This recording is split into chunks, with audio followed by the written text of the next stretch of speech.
सियालकोट से खबर शामिल करते हैं, जहां पर क्रिश्चियन बिजनेस अलायंस के सदर सैमसन इकबाल ने कहा है कि मसीहियों का कारोबार कलीदी हैसियत रखता है। मसीही कारोबारी अफराद को अक्सर चैलेंजेस का सामना करना पड़ता है, जिनमें सबसे अहम नामुनासिब रवैये, बेजा तनकीद और गलत अंदाज शामिल हैं, जो न सिर्फ कारोबारी ढांचे को कमजोर करते हैं बल्कि इंसानी रिश्तों में भी दरारें पैदा कर देते हैं। सैमसन इकबाल ने कहा कि एक मुस्बत और तामीरी माहौल ही तरक्की की बुनियाद होता है। मसीहियों को अच्छे इस्लाहकारों का किरदार अदा करना चाहिए और दूसरों की तरक्की में मदद करनी चाहिए। जब मसीही अपने रवैयों में नरमी, समझदारी और तावन को शामिल करेंगे तो इससे न सिर्फ वज़ारती ताल्लुकात मजबूत होंगे बल्कि कारोबारी मंसूबे भी ज्यादा कामयाब होंगे।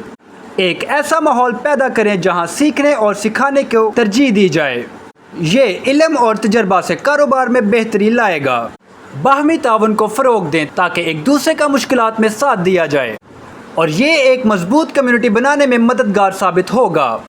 उन्होंने कहा कि कारोबारी होने के नाते पिछली गलतियों से सीखें और इन्हें मुस्तकबिल की मंसूबाबंदियों में शामिल करें ताकि दोबारा इनसे बचा जा सके। मुस्बत सोच और रवैया कारोबारी और ज़ाती दोनों सतहों पर कामयाबी की कुंजी हैं। सैमसन इकबाल का मजीद कहना है कि मसीही कम्युनिटी को मिलकर एक ऐसा इक़दाम बनाना चाहिए जहां पर हर शख्स की तरक्की मुमकिन हो। मालूमात का काबिल एतमाद ज़रिया CRC। जुड़े रहें CRC के साथ।